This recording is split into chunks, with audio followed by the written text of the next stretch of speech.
जी अस्सलाम वालेकुम। सलाम मैडम, कैसी हैं आप? मैं ठीक। किसने आज वॉलंटियर किया हुआ था?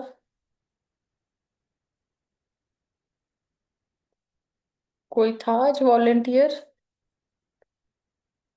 किसी ने किया हुआ था, मुझे याद नहीं है नाम।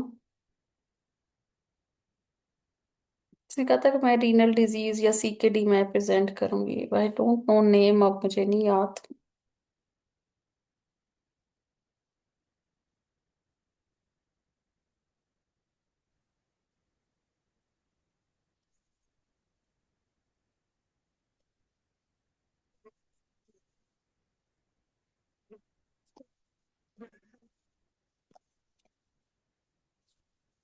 अस्सलाम वालेकुम डॉक्टर कुरत। वालेकुम अस्सलाम। जी, मैं आपसे पूछना चाह रही थी कि जो आप रिकॉर्ड करती हैं क्लास, ये आप डेली यूट्यूब पे डाल देती हैं? हाँ, डेली डाल देती हूँ। अच्छा अच्छा, ठीक, थैंक यूजली उसमें ऐसे होता है ना कि वो कैप कट के जरूर दो मीटिंग्स होती है ना, पहले मीटिंग कन्वर्ट यू होती है जी। रिकॉर्डिंग में। ठीक है। अच्छा अच्छा। फिर जब वो रिकॉर्डिंग, उसको तकरीबन लग जाते हैं, कभी आधा घंटा लग जाता है, कभी ज्यादा लग जाता है। वो यूजली अच्छा अच्छा। कोशिश मेरी होती है कि साथ साथ रिकॉर्डिंग मतलब वो कन्वर्ट होती जाए रिकॉर्डिंग। लेकिन जी जी। समटाइम्स नहीं होती तो फिर मुझे दोबारा से उसको करना पड़ता है, फिर उसको कैपकट के थ्रू कंबाइन करते हैं क्योंकि वो दो हाफ में होती है। और सही सही, हाँ। कैपकट काफी ज्यादा टाइम ले लेता है। फिर अच्छा। ओवरनाइट भी ले लेता है रिकॉर्ड उसको। अच्छा। और फिर वो अगर जल्दी कर ले तो फिर मैं मॉर्निंग में कर देती हूँ अपलोड, ना हो तो फिर थोड़ा लेट हो जाता है, लेकिन कोशिश होती है कि नेक्स्ट क्लास से पहले पिछली क्लास अपलोड हो जाए। सही सही सही, थैंक यू। चलिए, अगर कोई वॉलंटियर नहीं आ रहा तो आप में से कोई आ जाए। रोमान, आप आ जाएं। और सीकेडी जो है ना, वो जो मैंने आपको एक नोट्स वर्ड का फाइल भेजा है ना, जिसके अंदर स्क्रीन शॉट्स हैं डी वर्ड्स के, बस वही काफी है। या ये जो एक टॉग आर्टिकल है ना, ये एसएलई का एक टॉग, एक क्रॉनिक सीकेडी का जो टॉग है, और एक वो जो ड्यू हर्ट्स के मैंने चार्ट्स का पीडीएफ बना के एक वर्ड का भेजा हुआ है ना, बस वो ये काफी है। इसी को ही रट्टा लगाना है, ठीक है। एसएलई 2 से 3 दफा पास टॉक्स आ चुका हुआ है। ठीक है। और यूजली दोनों दफा ही प्री प्रेगनेंसी काउंसलिंग ही आई है, ठीक है। लेकिन अभी जो मैं आपको सिनेरियो दूंगी वो एक मेरा लाइव पेशेंट है, ठीक है। और मैं स्ट्रक्चर डिस्कशन दूंगी। कौन करेगा?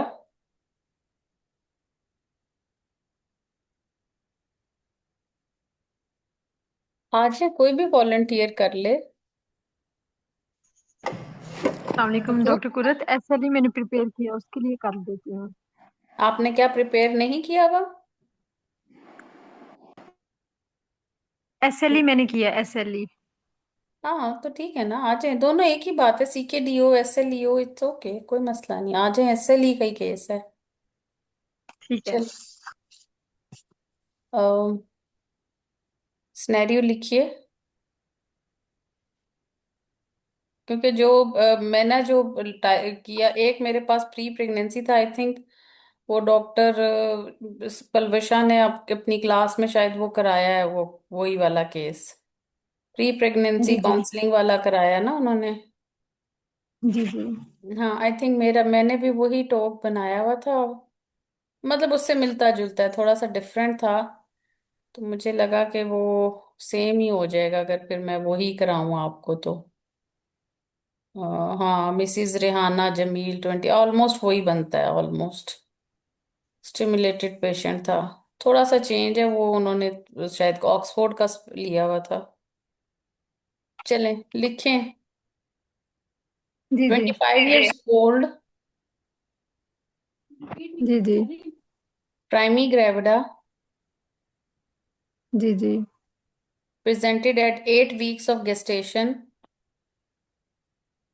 जी for antenatal booking.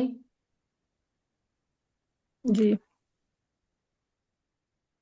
She is the known case of lupus nephritis, biopsy proven.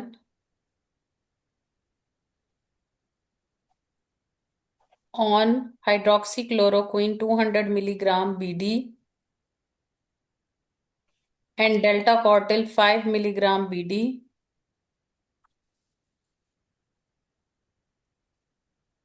ठीक है. This is a structured discussion. You have 10 minutes and your Okay. time starts now. Okay. Assalamu alaikum. First of all, I will introduce myself to the patient and confirm the details of my patient, and also take the missing biodata of my patient, like her name, education status and occupation, and इसको सिर्फ LMT. एक पूछे, Then हाँ, I demographic biodata. Okay, okay, okay. Then I will inquire about her disease, since the duration of the disease, sign, symptom, and progression of the disease, any associated symptom with it, like fever, any muscle pain, rash. Then I will inquire about her pregnancy. About pregnancy, I will inquire about it is the spontaneous or conceived on treatment, intake of folic acid. Then I will also inquire about the any nausea, vomiting, any nausea and vomiting, and any history of fever, flu, and any history of PV bleeding. Then I will inquire about the drug, that is she taking regularly, her symptoms are controlled with it or not, and then control with symptoms in control with it or not. Then I'll inquire about any significant medical, surgical history, family history of SLE, and any personal history, and I will inquire about her socio-economic status and any drug allergy. Then I will do the examination of my patient. In examination, I will calculate her BMI. I will check for her rash, and I will look for her rash and check for oral ulcers and peripheral joint tenderness.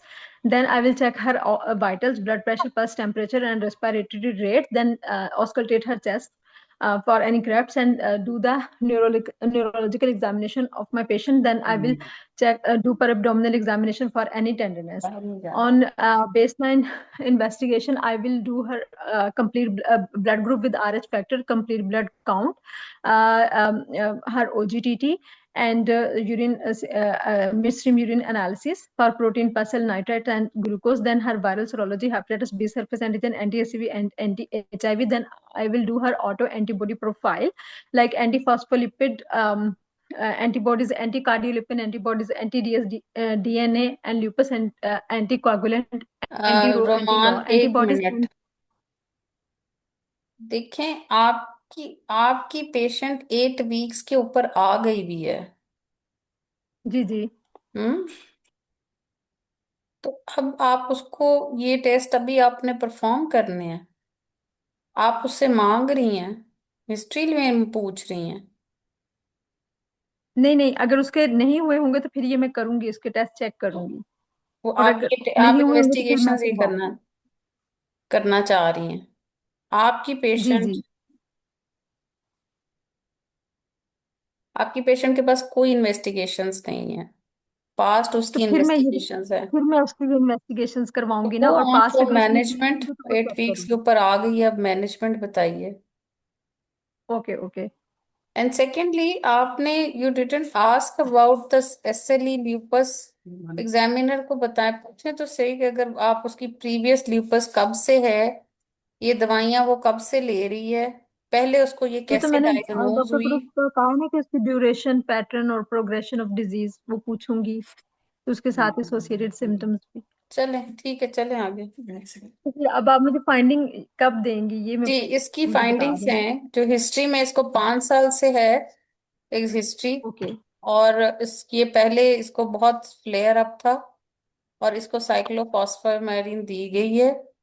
और उसके बाद ये अब पिछले 3 सालों से remission में और यही दवाइयाँ खा रही है, और कोई इन्वेस्टिगेशंस नहीं हुई. अब आप इसका एंटीनेटल मैनेजमेंट प्लान बताइए. अभी तो वो हाइड्रोक्सी क्लोरोक्विन और डेल्टा कॉर्टिल ले रही है ना, हम्म. और साइक्लोफॉस्फामाइड. उसको ही नहीं ले रही, वो पहले ली थी. पूरी उसने 2 साल ली थी जब वो उसको फ्लेयर अप हुआ हुआ था. जब डायग्नोसिस बन, ठीक है, उस वक्त उसकी बायोप्सी हुई, Okay. बायोप्सी की रीनल बायोप्सी हुई, उस पे लुपस नेफ्राइटिस डायग्नोज हुआ, और उस वक्त उसने साइक्लोफॉस्फामाइड और मीथोट्रेक्सेट ये वाली ड्रग्स 2 साल के लिए ली। अब वो हाइड्रोक्सी क्लोरोक्विन और डेल्टा कॉर्टिक में पिछले 3 साल से है और रिमिशन में है। Okay. Now I will explain my patient about the diagnosis that she is having SLE with pregnancy and tell her about the fetal-maternal risk. This is a very high risk pregnancy. I will counsel her about the fetal-maternal risk, like the risk of miscarriage, risk of risk of miscarriage and congenital heart block, and also I will tell her about the fetal growth congenital restriction. Heart And blocks हर एक में होंगे? नहीं, if anti-law antibodies present होंगी तो होंगे. In this patient anti Ro La antibodies are negative की values जो है वो Okay. 14 है। Okay. I will tell her about the miscarriage, fetal loss, and preterm birth, and also tell about the lupus flare. And in mother, I will tell her about the risk of preeclampsia, and also tell about the risk of VTE. And then I will involve MDT, rheumatologist, hematologist, me as a gynecologist, radiologist, and anesthetist. I will review her medicines, and also counsel her about to take it regularly, as these are the safe in pregnancy, and also counsel her about the sign and symptoms, and to report sign and symptoms if any developed. Then I will assess her blood pressure and protein urea, and assess for preeclampsia. I will do her dating scan, and also I will check for neural tube defects. Then I will do anomaly scan at 18 weeks, and uterine Doppler at 20 weeks, and to rule out preeclampsia. Uh, as Then I will do the uterine artery Doppler at growth scan and growth scan 28 at 28 weeks 4 weekly. And if there is any risk of fetal growth, then I will do uterine artery Doppler from the 28 weeks. I will also counsel my patient about the thromboprophylaxis.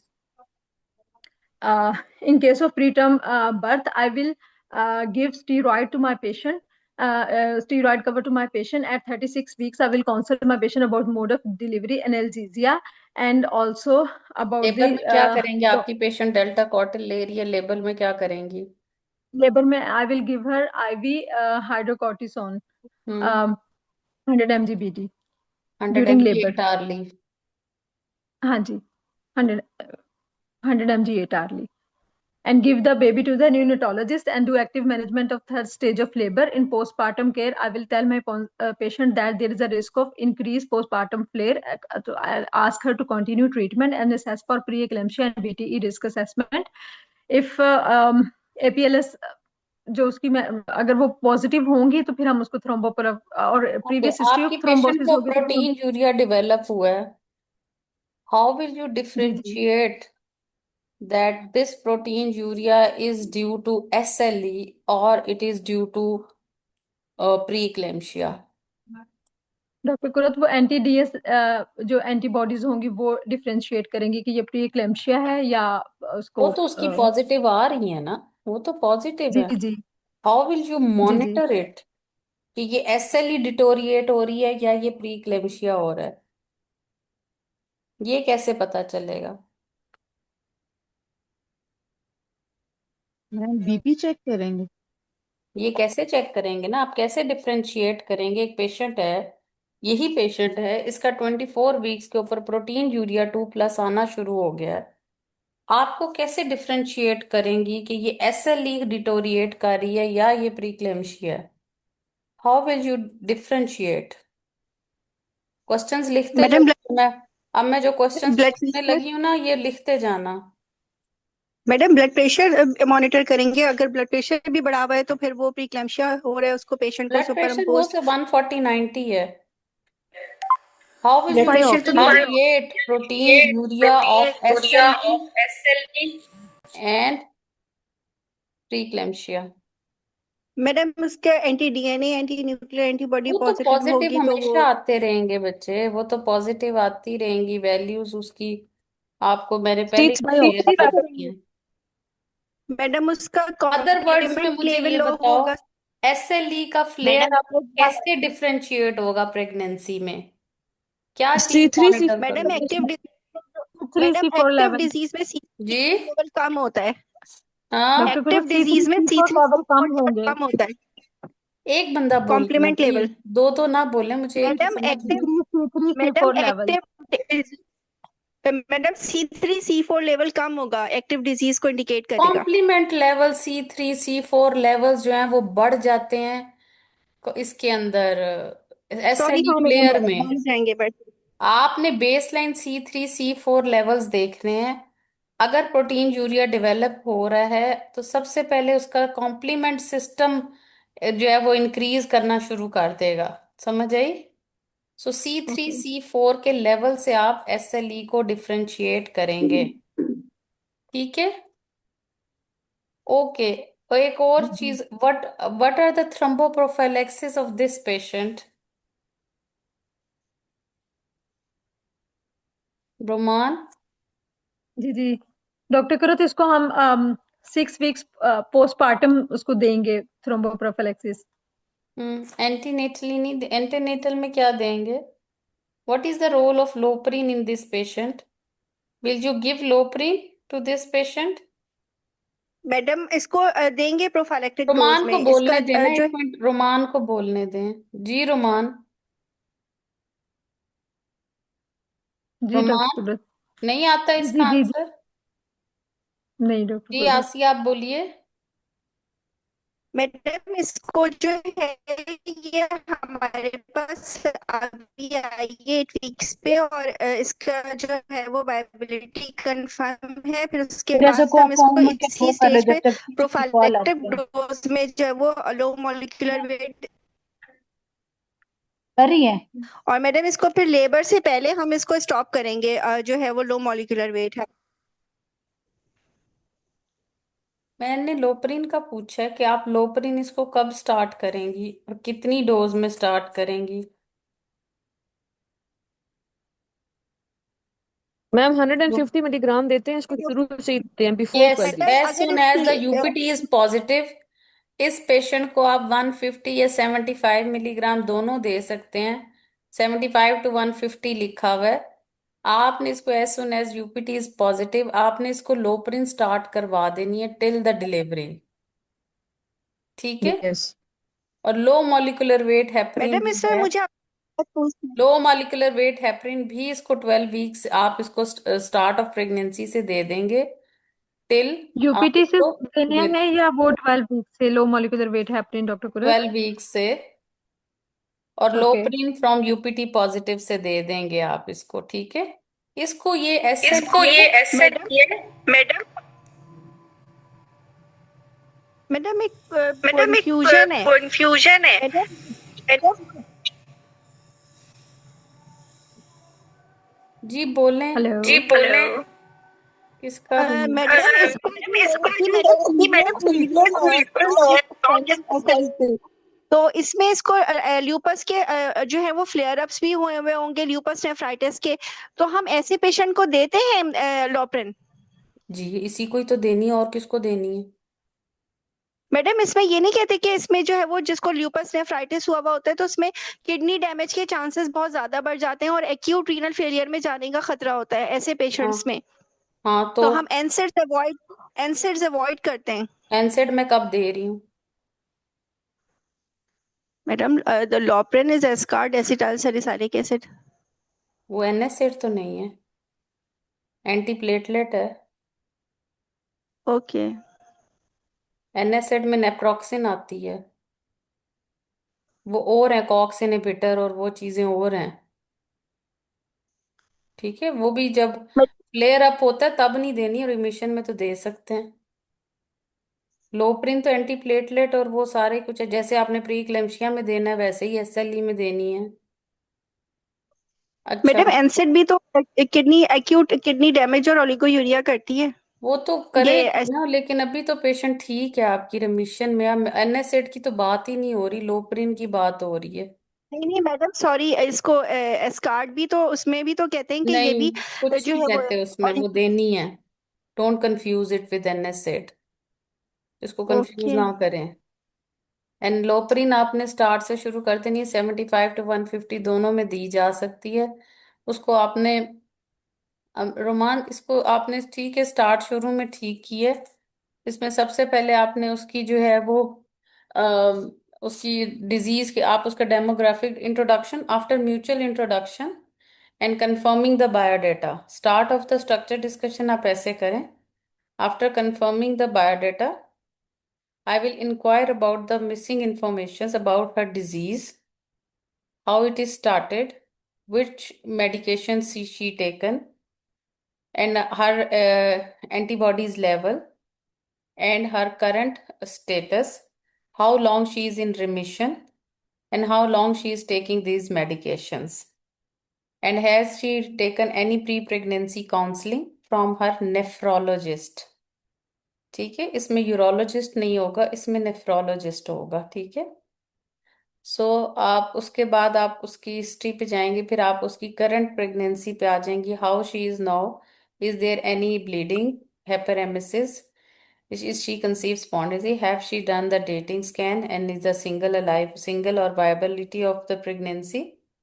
फिर आप उसकी पूछे past medical, past surgical history, and any contraception is, and married, how long she is married for, her socio economic status and support at home.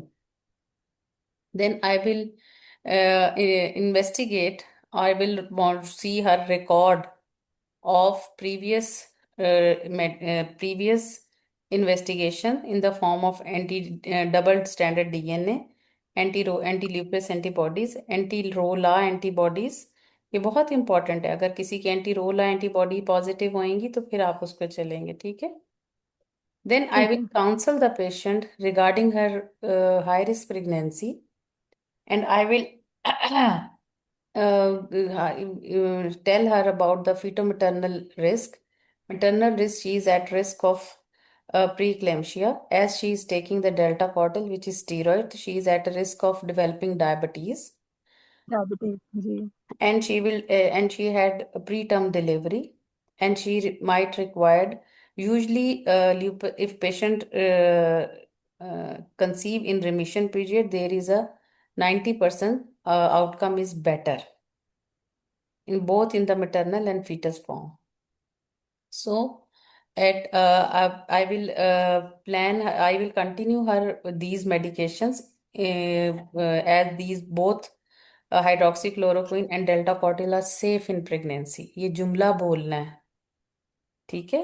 Ji. Like other medications like साइक्लोफॉस्फा, वो फिर आपने बतानी है cyclophosphamide, और वो जो non, मैं आपको टोग आर्टिकल शेयर करती हूँ साथ साथ, मीथो ताकि आपकी। माइकोफिनोलेट में हाँ, पर्टिकुलर नहीं देना। mycophenolate, cyclophosphamide, these are the और drugs सिरोलेमस। which are not uh,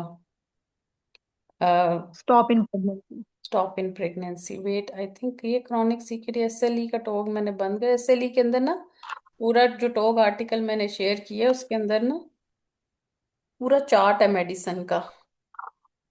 देखा है आप लोगों ने SLE का टॉग कि नहीं?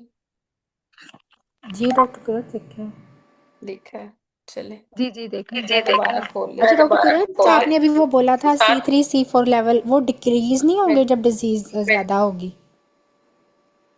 कम हो जाएंगे ना। कम हो जाएंगे ना। हाँ वही मैंने कहा वो अच्छा वो हम्म। शायद मुझे लगा कि वो आपने वो गलती से ना बोला था। नहीं नहीं, वो मैंने कहा जब एंटीडीएस रेज्ड हुए हुए ज्यादा होते होगा हैं। और थोड़ा और हाँ, नॉन इनकम्प्लीमेंट लॉट। आपका हाँ जी। माइक ऑन है आपका सुना माइक आपने? ऑन है क्या ना? वो पता नहीं वो रिबाउंड हो रही है मेरी वॉइस ना।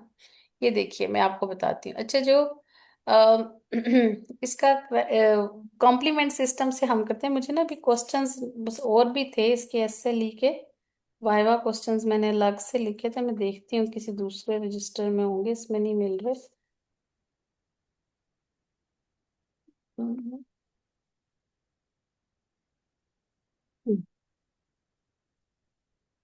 अच्छा, उसके बाद आपने उसकी मेडिकेशंस के बारे में उसको बता देना, फिर उसको फॉलो अप, आप उसकी लोप्रिन स्टार्ट करेंगे, फॉलिक एसिड उसको स्टार्ट करेंगे, नेवर फॉरगेट अनीमिया, ठीक है, कि आप उसके टॉनिक्स उसको स्टार्ट करेंगे, उसका ओजीटीटी 14 वीक्स के ऊपर करेंगे, फिर 20 वीक्स के ऊपर उसका यूट्राइन आर्टरी डॉपलर करवाएंगे, उसका ग्रोथ स्कैन करवाएंगे, एस्टिमेटेड फीटल वेट देखेंगे फॉर ग्रोथ, ठीक है, और उसके बाद उसको अगर सब कुछ ठीक चल रहा है 28 वीक्स पे उसका फिर ग्रोथ स्कैन करवाएंगे, और अगर वो 14 वीक्स का ओजीटीटी नॉर्मल है तो आप आपने ओजीटीटी का जिक्र कहीं किया? जब जी डॉक्टर कुरत मैंने स्टार्ट में किया, जब मैनेजमेंट में कि मैं उसका हाँ, ओजीटीटी भी तो करवाऊंगी स्टार्ट और में उसका डेटिंग नॉर्मल है, आप स्कैन भी 28 वीक्स पे रिपीट भी करें ना। जी ओजीटीटी ठीक है। अगर शुरू में एग्जामिनर नहीं ना बोला तो 28 वीक्स के जी ऊपर इसका ओजीटीटी, इसका मतलब है नॉर्मल था, तो 28 वीक्स पे रिपीट भी करना है, ठीक है। ठीक फिर है। थर्टी टू ठीक है। वीक्स पे इसको असेस करना है, ठीक है। सारी उस ओजीटीटी तो ले रही है ना, बाद में भी हो सकती है, ठीक है। और उसके बाद ठीक है। आपने इसको जो है फीटल में आईयूजीआर हो सकता है, प्री टर्म डिलीवरी हो सकती है, ठीक है, और risk of miscarriage. Lupus disease भी हो सकती है। और अगर एंटी रोला एंटीबॉडी पॉजिटिव है जी ठीक है। तो फिर इसको कंजेंटल हार्ट ब्लॉक्स की भी प्रॉब्लम हो सकती है, ठीक है। और इसके अलावा इसकी मोड ऑफ डिलीवरी जो है वो अफेक्ट नहीं होगी अगर she is in remission phase, her disease is very much control, she can deliver vaginally, ठीक है। और उसके बाद आपने वजाइनली। उसको अगर जी ऑब्स्ट्रैटिक, अगर सिजेरियन करना है तो वो ऑब्स्ट्रैटिक रीजंस की वजह से ही करनी है, ठीक है। If her anti Ro La antibodies are positive I will go for the fetal echocardiography, वो भी आप 24 वीक्स पे बताएंगे, लेकिन चूंकि इस पेशेंट में उन्होंने एग्जामिनर ने आपको कह दिया था कि नहीं है तो वो नहीं होगा, ठीक है। अच्छा, उसके जी बाद आपने जो है वो उसकी जो है 24 आवर्स प्रोटीन यूरिया हर एक में कराना है, उसका ब्लड प्रेशर आपने देखते रहना है, ठीक है। और अगर ये फ्लेयर होगा तो इसको कॉम्प्लीमेंट सिस्टम से हमने C3 C4 के लेवल से ये असेस करना है कि उसको मॉनिटर कर। फ्लेयर अप हो रहा है या नहीं हो रहा, तो वो डिक्रीज हो रहे होते हैं क्योंकि इम्यूनो कंप्रेशन होती है ना, तो जी इम्यूनो जी कॉम्प्लीमेंट सिस्टम डिप्रेस होना रे होना शुरू हो जाता है, ठीक है। अच्छा उसके बाद आपने उसको थ्रोम्बोप्रोफिलैक्सिस जरूर देना है इस पेशेंट को, ठीक है। SLE को इंटीनेटली भी देना है और थ्रू 6 वीक्स पोस्टमार्टम भी देना है इसको, ठीक है। और VTE रिस्क असेसमेंट भी ये ब्रेस्ट फीड करवा सकती हैं, HCQ डेल्टा कॉर्टिल के साथ करा सकती हैं, स्टीरॉइड्स के साथ cleft lip neural tube defects और क्लेफ्ट लिप ये सेंट्रल फेस डिफेक्ट्स आ सकते हैं, वो भी पेशेंट को काउंसल करना है, ठीक है। तो अब आप ये देखें कि जो ये वाली ड्रग्स हैं जिसको आपने याद कर रखना है, ठीक है। तो आपने जो है ये जो पिंक वाली हैं यानी NSAIDs, मीथोट्रेक्सेट, माइकोफिनोलेट, साइक्लोफॉस्फामाइड, साइक्लोस्पोरिन, ये सब हमने नहीं देनी। सिर्फ जो येलो वाली हैं वो प्लेसेंटा का क्रॉस तो करती हैं, लेकिन हम इनको बंद नहीं करते, कॉर्टिकोस्टेरॉइड, एजोथायोप्रिन, ठीक है, लेकिन इसको सेफ होती है, लेकिन इसको हम यूजली स्टॉप नहीं करते, कंटिन्यू कर सकते, लेकिन बेस्ट नहीं है ये option. Hydroxy chloroquine very safe होती है तो इसको हम कंटिन्यू कर सकते हैं, ठीक है। और इसके अलावा जो है ये ड्रग्स आपने इसी तरह याद रखनी है, ठीक है। इनके बारे में आपने जिक्र करना है, ठीक है। और उसके बाद उसको यही कहना है कि आप ब्रेस्ट फीड करवा सकती हैं बच्चे को, ठीक है, और बच्चे को भी हमें ठीक है। फौरी तौर पे देखना पड़ेगा। अब एक्चुअली ये ठीक। वाली जो रियल पेशेंट थी इसको डायबिटीज डेवलप हो गई थी, ठीक है, और इसको इंसुलिन पे हमने डाल दिया था, लेकिन SLE से रिलेटेड इसको कुछ भी नहीं हुआ था। 37 वीक्स के ऊपर इसको लीकिंग हुई थी और लीकिंग में मिकोनियम आ रहा था, तो इसका सेक्शन हो ठीक है। गया था। मैं लाइव पेशेंट की बात कर रही हूँ आपसे, ठीक है, कि मतलब अच्छे आउटकम्स भी आ सकते हैं। ऐसे नहीं है कि अगर ठीक रिमिशन है। फेज में आपके पास पेशेंट आ जाए तो आपको परेशान होने की जरूरत है, ठीक है। डॉक्टर खुरद, जो एसएलई के पेशेंट्स होते हैं उनको प्रेगनेंसी रिलेटेड क्या काउंसलिंग करनी चाहिए, कि वो कितने बच्चे कर सकते हैं और उनको बर्थ स्पेसिंग किस तरह करनी चाहिए? This this is totally couple decision के कितने बच्चे पैदा करने हैं। ये उनके ही है। हम कहेंगे we are here to assist you और आपकी कॉम्प्लिकेशंस को कम करेंगे, लेकिन तुमने 3 बच्चे पैदा करने हैं, 4 बच्चे पैदा करने हैं, ये कपल का डिसीजन है। ये हम उनको फोर्स नहीं करेंगे कि आप सिर्फ 3 बच्चे करें। Yes, to maintain a nation, एक कौम को बरकरार रखने के लिए आपका जो फर्टिलिटी रेट है वो 2.7 होना चाहिए, 3 तक कर लें। तो एवरेज कपल को 3 बच्चे पैदा करने चाहिए। ठीक है, ये वैसे जनरल एक रूल है। सब फर्टिलिटी रेट किसी भी नेशन का 2.7 तक होना चाहिए। ठीक है, ये एक जनरल बात है, लेकिन नॉट रिलेटेड टू एसएलई। हम किसी भी डिजीज के अंदर ये डिसीजन नहीं देते हैं कि आप एक आधा बच्चा कर लें। ठीक है, उसकी डिजीज कंट्रोल है, जब वो एक बच्चा कर सकती है वो 3 4 भी कर सकती है। ये तो उनका कपल का डिसीजन है, और वो किस पे सेटिस्फाइड होते हैं, इट्स ओके। वो 2 के साथ सेटिस्फाइड है, वो एक के साथ सेटिस्फाइड है, दिस इज देयर डिसीजन। हमने उनको एंटीनेटल केयर प्रोवाइड करनी है, हमने उनको कॉन्ट्रासेप्टिव एडवाइस, अगर वो कहेंगे तो हम उनको कॉन्ट्रासेप्टिव एडवाइस भी दे देंगे। ठीक है, एसएलई की कॉन्ट्रासेप्शन आपको साथ ही दिखा देती हूँ, ताकि आपका ये वाला गाइडलाइन वाला पोर्शन भी यहाँ से आंखों के आगे से गुजर जाता है, तो फिर याद रह जाता है। ठीक है। मैम ये एसएलई के पेशेंट में अगर बीपी 140/90 भी है तो इसमें यूट्राइन आर्टरी डॉपलर मस्ट करना है जी 20 जी, वो वीक्स पे। करना है, आईयूजीआर का रिस्क फैक्टर है ना, chronic disease.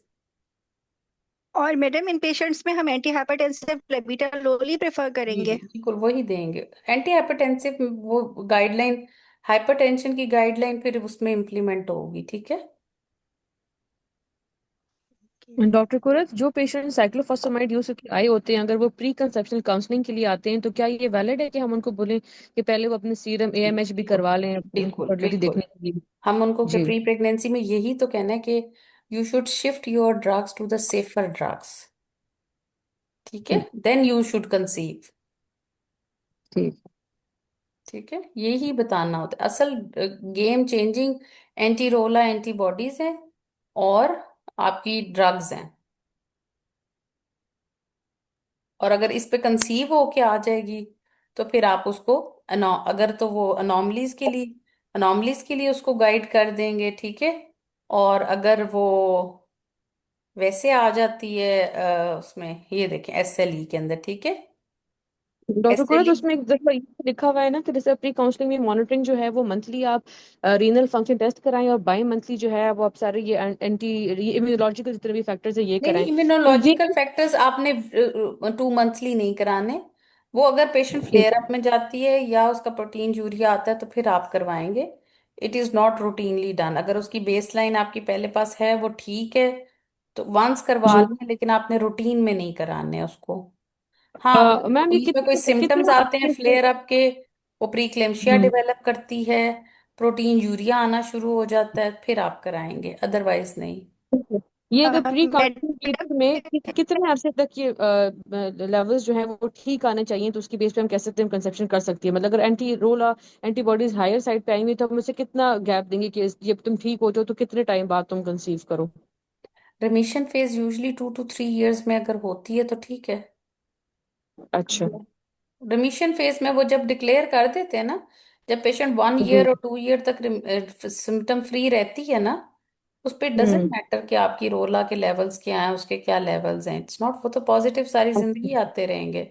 It doesn't matter at all. अच्छा, ठीक है, ठीक। लेकिन अगर मैडम आपकी अगर डिजीज वेल कंट्रोल्ड होती है, जिन मेडिसिन पे वेल कंट्रोल्ड होती है, तो वेल कंट्रोल्ड डिजीज में जो है वो रोला नेगेटिव होता है, मतलब वो इंडिकेट करता है कि अगर रोला नेगेटिव है तो, और जो हम मेडिसिन दे रहे हैं वो उसकी वजह से वो नेगेटिव है, और कॉम्प्लीमेंट नो लेवल भी नो नो नो जो नो है वो no no patient. No no no, anti Ro La antibodies या पॉजिटिव होती हैं या नहीं होती हैं, उसका आपकी ट्रीटमेंट से उस उन पे कोई फर्क नहीं पड़ता है। समझ आ गई?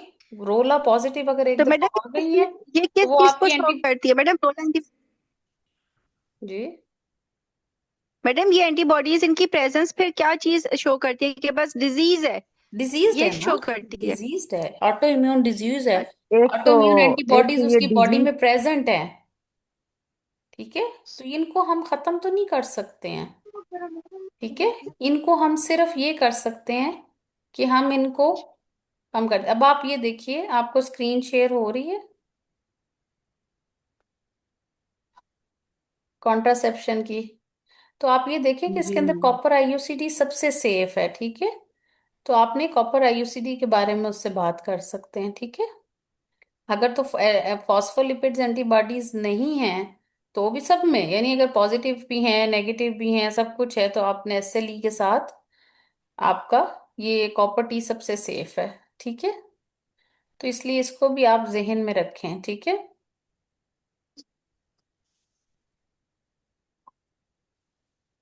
जी, देखिए जी एसएलई से अच्छा, अब आपको मैं दिखा देती हूँ वो जो सीकेडी है। सीकेडी वैसे आया नहीं हुआ रीनल ट्रांसप्लांट, एसएलई ही 2-3 दफा आया। मैं इसके इंशाल्लाह आपको इंसिडेंसेस जो हैं वो शेयर कर देती हूँ एसएलई के। ठीक है, कि किस में कित मैडम रीनल ट्रांसप्लांट एक दफा आया हुआ है, मुझे उसका सिनेरियो नहीं पता कि कैसे आया है। वो रेसिपिएंट स्ट्रक्चर था, वो डिस्कशन में आया है शायद रेसिपिएंट था। एक। ठीक है, रेसिपिएंट में था, उसके अंदर वो जो मैंने आपको चार्ट्स दिए हैं ना, बस वो भी ऐसे ही है सिंपल। उसके अंदर भी आपने जो है वो लीवर फंक्शन और जीएफआर उसके अंदर देखना होता है, ईजीएफआर वो बस मॉनिटर करना होता है, उसके मुताबिक आपकी ग्रेडिंग होती है। ठीक है, जैसे ये भी आपको शो भी हो रहा है एक टेबल जिसके अंदर किडनी डैमेज के बारे में ग्रेड 1 ग्रेड 2 के बारे में दिखते हैं। ठीक है, माइल्ड है तो वो 60 to 90 तक होता है उसका ईजीएफआर, उसमें बेसिकली आपने ईजीएफआर देखना होता है। ठीक है, और उसमें भी यही सेम सब बातें होती हैं। उसमें भी आपने उसकी जो इम्यूनोसप्रेसेंट थेरेपीज होती है उसमें यही चीज़ें नहीं देनी होती, बाकी सब आप दे सकते हैं जिस भी इम्यूनोसप्रेसेंट पे वो हो रही हो। ठीक है, और उसमें भी अर्ली डेटिंग स्कैन नकल ट्रांसलूसेंसी करनी होती, कर सकते हैं आप उसमें। ठीक है, एस्पिरिन लो डोज आपने प्रिवेंशन ऑफ प्रीक्लेम्शिया के लिए ज़रूर इसको देनी होती है। ठीक है, सब पेशेंट्स में देनी है। रिस्क सारे वही है, spontaneous miscarriage, pre term delivery, IUGR. ठीक है, और इसमें अगर आपने एपिजियोटमी देनी है तो ये इम्पोर्टेंट है जिस साइड का रीनल ट्रांसप्लांट हुआ हुआ है उससे ऑपोजिट साइड पे देनी है, सेम साइड पे नहीं देनी। ठीक है, इसमें ये इम्पोर्टेंट रखना, ये इम्पोर्टेंट एक पॉइंट है। ठीक है, और इसमें समटाइम्स आपको जो एनीमिया अगर हो जाता है डेवलप, तो उसमें आपको एरिथ्रोपोइटिन के इंजेक्शंस देने पड़ते हैं, ये एक डिफरेंस इसमें है। ठीक है, और हाँ इसके अंदर डायलिसिस आप बिल्कुल कर सकते हैं। ठीक है, हीमोडायलिसिस कर सकते हैं। ठीक है, पेरिटोनियल डायलिसिस यूजुअली हम कहते हैं कि ना करें। ठीक है, तो डायलिसिस भी इसमें प्रेगनेंसी में हो सकता है। ठीक है, और ग्राफ्ट मैडम वो के जो ड्यूहर्ट्स का चैप्टर है वो पूरा कर लें उसी तरह से, चार्ट्स उसके सारे जो किडनी डिजीज जी मैंने वो ड्यूहर्ट्स का रीनल इसीलिए उसके ट्रांसप्लांट का। चार्ट्स का एक पीडीएफ बना के तो इसीलिए भेज दिया है कि वही सिर्फ चार्ट करने हैं बस, और वही सुनाने हैं आपने। ठीक है, और चूंकि ये इम्यूनो कॉम्प्रोमाइज पेशेंट्स होते हैं तो इनको जो है जी जी क्या कह रही हैं, इसमें आपने फिर जो रीनल ट्रांसप्लांट के अंदर इम्पोर्टेंट यही है कि आपने उसको ये कहना है कि 2 इयर्स तक आप ना कंसीव, 1 ईयर तक एटलीस्ट मिनिमम और 2 इयर्स मैक्सिमम। ठीक है, और इम्यूनोस्प्रेसेंट्स को देखना होता है कि वो अच्छे हों। ठीक है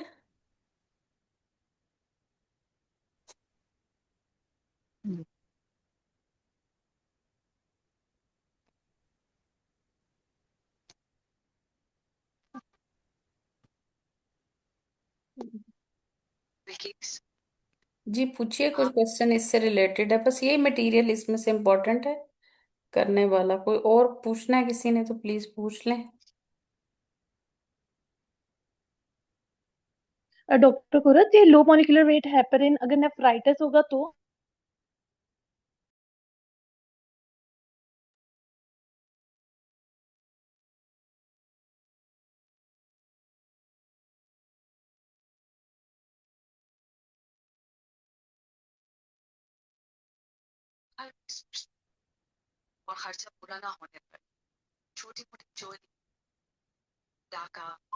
या फिर झूठी दवाई।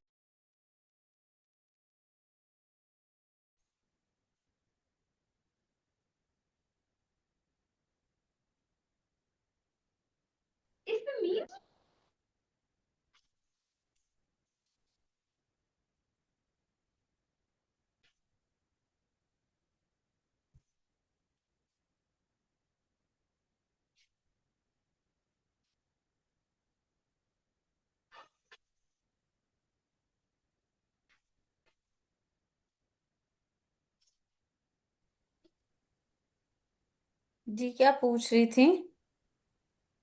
मैं पूछ रही थी कि अगर नेफ्राइटिस नहीं होता हिस्ट्री में, सिर्फ एसएलई होता, तो फिर हमने उसको low molecular weight heparin 12 week से नहीं देना? बिल्कुल देनी है, सिर्फ ऐसे ही है ना। नेफ्राइटिस। ये देखिए, lupus nephritis is a chronic kidney disease में एसएलई के अंदर अगर कोई बायोप्सी प्रूवन कुछ और आ जाता है, ल्यूपस नेफ्राइटिस उसका एक पार्ट है ना। ठीक है।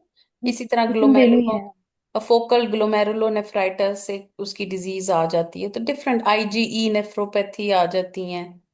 ठीक है, ये सारा एक ब्रॉड स्पेक्ट्रम ल्यूपस का ही है। ठीक है, ठीक है। Systemic lupus. ठीक है ना, और तो ये इसको तो हम एक हाई ब्रॉड रिस्क की स्पेक्ट्रम है। प्रेगनेंसी और वो के बायोप्सी प्रूवन चीजें होती है ना फिर। जी। एसएलई को भी अगर बहुत ज्यादा, तो हम बायोप्सी प्रूवन देखते हैं ना कि बायोप्सी में इसके क्या आ रहा है। ठीक है। जी। और ये आप जब इसका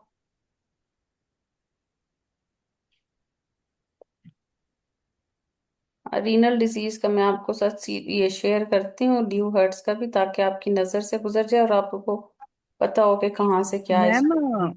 मैम ये सली की जब इन्वेस्टिगेशन मांगेंगे तो इसमें वो बेस लाइन के साथ रोला तो मांग लेंगे। जी, और एंटी साथ में ये डबल स्टैंडर्ड डीएनए भी मांगेंगे, एंटी ल्यूपस एंटीकॉड को वो भी मांगेंगे, सारी जी मांगेंगे मैम। आप। ठीक है, जो मैंने शेयर किए मैम हैं। Anti DNA double double standard भी स्ट्रैंडेड मांगेंगे, है कार्डियो और लिपिड्स भी कॉम्प्लीमेंट मांगेंगे। लेवल्स। जी। और मैम कॉम्प्लीमेंट लेवल्स फिर मांगेंगे। जी जी बिल्कुल, कॉम्प्लीमेंट्स लेवल तो बेसलाइन देखेंगे और ही। मैडम ये पेशेंट जब 4 वीकली आएगी विजिट पे 8 वीक्स के बाद फॉलो अप के लिए, तो हर हम्म। विजिट पे हम ये सारी इन्वेस्टिगेशंस कराएंगे नहीं या सिर्फ नहीं एक नहीं दफा बेस नहीं लाइन? नहीं, बस एक बेसलाइन जो हमने पहली देखी हुई है प्रेगनेंसी में, उनको रिपीट कराने की जरूरत नहीं होती। जब इंडिकेटेड हो वो फ्लेयर अप में जाए, प्री क्लेम्शिया डेवलप कर ले, डायबिटीज डेवलप कर ले, फिर आप रिपीट करेंगे बस, और अदरवाइज नहीं। इसकी बेस लाइन में मैम एलएफटीज आरएफटीज आएंगी कि नहीं? बिल्कुल नहीं आएंगे, एलएफटीज। बिल्कुल बिल्कुल आएंगे, क्योंकि आपने ये तो देखना है ना कि किडनी स्टेटस क्या है, जीएफआर उसका क्या है। ठीक है, उसको मैम कैटेगराइज तो जीएफआर बेस करेंगे। लाइन में मांगेंगे अलग से मैडम? जीएफआर मांगेंगे अलग से या आरएफटीज ही सिर्फ यस, मांगेंगे? आरएफटीज पे भी डिपेंड कर सकते हैं, जीएफआर आप बिल्कुल मांग सकते हैं, क्यों नहीं मांगना, मांगेंगे, मांग सकते हैं। हमने उसको जीएफआर से ही तो मॉनिटर करना होता है पेशेंट को। ठीक है, जो उसकी बाकी सब चीजें होती हैं। ठीक है।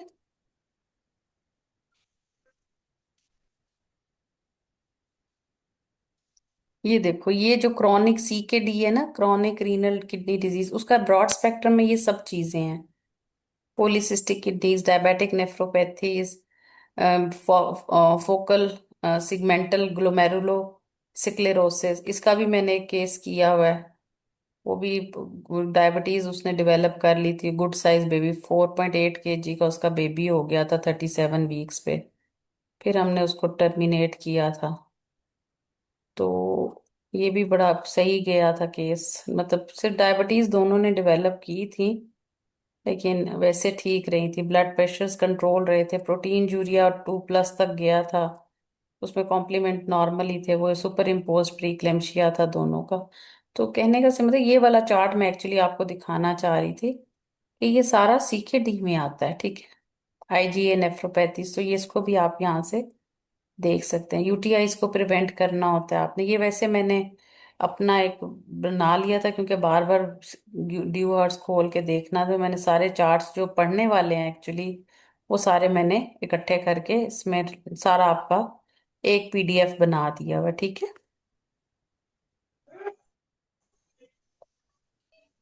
जी,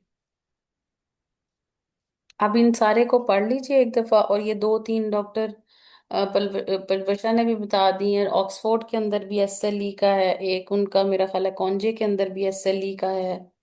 तो यूजली एसएलई इसी तरह ही आती है। जो हमारे हमारे स्टेशन पे आया था उसमें प्री प्रेगनेंसी काउंसलिंग थी, उन्होंने हमें एंटीबॉडीज के लेवल दिए थे, और रोला के हम मैंने जब पूछा तो उन्होंने 7 आई थिंक दिया था, तो वो 15 नॉर्मल होता है। तो उस वक्त तो मुझे याद नहीं थे ना मुझे पता थे वो, तो मैंने बाद में सर्च किए थे कि क्या होते हैं लेवल्स। लेकिन मैंने उस वक्त उसको कंसीडरिंग इट कि ये तो बहुत लो से हैं, तो मैंने उसको कहा कि चूंकि आपकी रोला नेगेटिव है तो आपके कंजेंटल हार्ट डिजीज का प्रॉब्लम नहीं होगा। लेकिन वो मेरी पेशेंट जो थी वो मीथोट्रेक्सेट ले रही थी, तो उसको स्टॉप करना था। ठीक है, बाकी आप इसी तरह ही बताएंगी। लेकिन जो आपने एग्जामिनेशन का पार्ट है ना, उसमें आप सारी डिटेल्स स्ट्रक्चर डिस्कशन में ना पूछे शॉर्ट केस की तरह, ठीक है। आप जनरल फिजिकल, सिस्टेमिक एग्जामिनेशन पर, abdominal examination for simple 8 weeks के ऊपर तो आपको इस एग्जामिनेशन में कोई बहुत फाइंडिंग नहीं मिलेगी। बहुत पूछना है तो आप ब्लड प्रेशर का कर लें उसको, ठीक है, और पीडल एडीमा को देख लें। लेकिन एक एक चीज की, जी ओरल कैविटी, थायराइड, वो शॉर्ट केस की तरह ना करें। लेकिन आप श्योर हो एग्जामिनेशन कर लें, ठीक है ना, एक ओवरऑल सा दे दें और मोटे मोटे पॉइंट पूछ लीजिए, ठीक है। और कभी भी एंटीनेटल में जो है ना टॉनिक्स को मत भूलिए कि आप उसकी बिल्डअप एफएचबी भी रखेंगे। रीनल पेशेंट्स जो होते हैं वो एनीमिक हो सकते हैं, मेरी जिनकी किडनी पीछे है। फंक्शंस डिटोरिएट करें ना तो वो हो सकते हैं। ये मुझे दो। ठीक है, इसका चलें। इंशाल्लाह कल क्या टॉपिक है आपका? हम्म। काट ये हम्म। रख दो वापस इसके ऊपर। इसके ऊपर जाएगी कोई ना, इसको क्वेरी रख दो। है? रख दो। किसी को काका, कोई क्वेरी है? काका दो, प्लेट दो, प्लेट हम्म। रोटी रखने के लिए प्लेट दो। फातिमा आपका माइक ऑन है।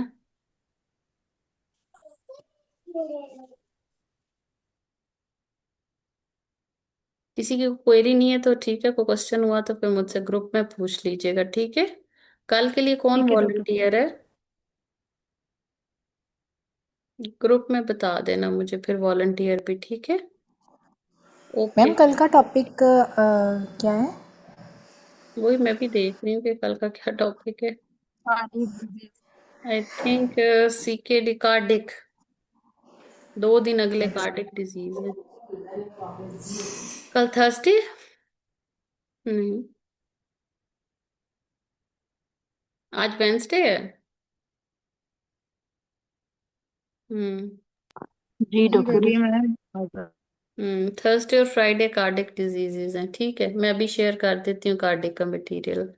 शॉर्ट केस होंगे दोनों, ठीक है।